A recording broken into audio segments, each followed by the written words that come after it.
जागृती न्यूजमध्ये आपल्या सर्वांचं स्वागत आहे. दर्शक हो, आम्ही आता भीमा कोरेगाव या ठिकाणी आहोत आणि जयस्तंभ परिसरामध्ये आहोत. माझ्यासोबत आता समाज कल्याणचे सहाय्यक आयुक्त आहेत लोंढे सर, जे या परिसराची पाहणी करण्यासाठी आलेले आहेत. त्यांची आपण प्रतिक्रिया जाणून घेऊया. सर, काय सांगाल तुम्ही की हे सगळं परिसराची पाहणी करायला आलात? कुठपर्यंत तयारी आली, किती राहिली? निश्चितच म्हणजे मागच्या वर्षीच्या तुलनेमध्ये आपण जर सर्वांनी याचा अंदाज घेतला तर आपण खूप आधीपासून जिल्हा प्रशासनाने या बाबतीतली तयारी सुरू केली होती.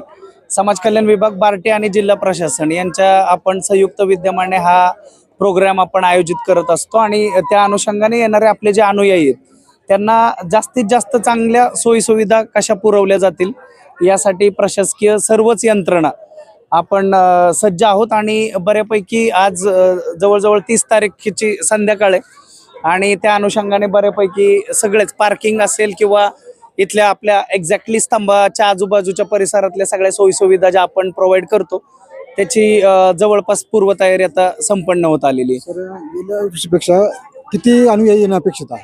आता ज्या पद्धतीने अंदाज घेण्यात आलेला आहे, जे गेल्या वर्षीचा आकडा होता त्याच्यात एक 20-25% वाढ होण्याचं आपण अंदाजित धरलेलं आहे.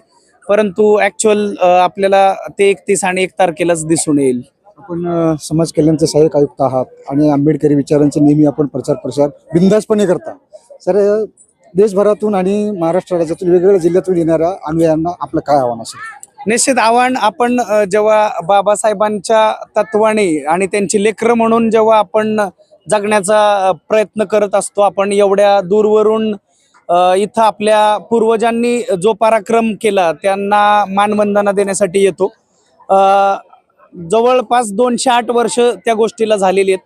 आपल्या पूर्वजांनी ज्या पद्धतीने ते शौर्य दाखवलं, आज आपल्याला संविधानाच्या अंमलाखाली आपल्या सर्व विद्यार्थ्यांनी, आपल्या अनुयायांनी बाबासाहेबांचे विचार अंगीकारून ते आत्मसात करून त्या पद्धतीने अभ्यास आणि शिक्षणाच्या माध्यमातून आता आपलं शौर्य दाखवण्याची गरज आहे. म्हणजे जेव्हा इथं माझा प्रत्येक बांधव, बंधू, भगिनी येईल त्याने जेव्हा या शौर्याचं प्रतीक असलेल्या विजयस्तंभाला मानवंदना देईल तेव्हा मनात एक गोष्ट रुजवून घ्यावी की बाबासाहेबांनी आम्हाला जे दिलेलं आहे की शिक्षण हे वाघिणीचं दूध आहे आणि जो पिणार तो गुरगुरणार. मी तुमचाच एक बांधव जेव्हा शिक्षणाच्या माध्यमातून अशा पदावर काम करू शकतो तर माझा प्रत्येक बंधू भगिनी उद्या इथं आल्यानंतर स्वतःला एक खुणगाठ बांधली पाहिजे की उद्या मी आमच्या या भावंडापेक्षा वरच्या पदावर जाऊन काम करण्याची आमची ती कुवत आहे आणि त्या बाबी समाजाला दाखवून देणं गरजेचं आहे.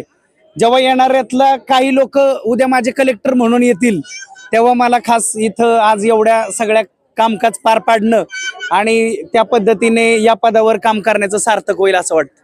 आपला चहा सांची चहा. संपर्क 9130061066 9923191916.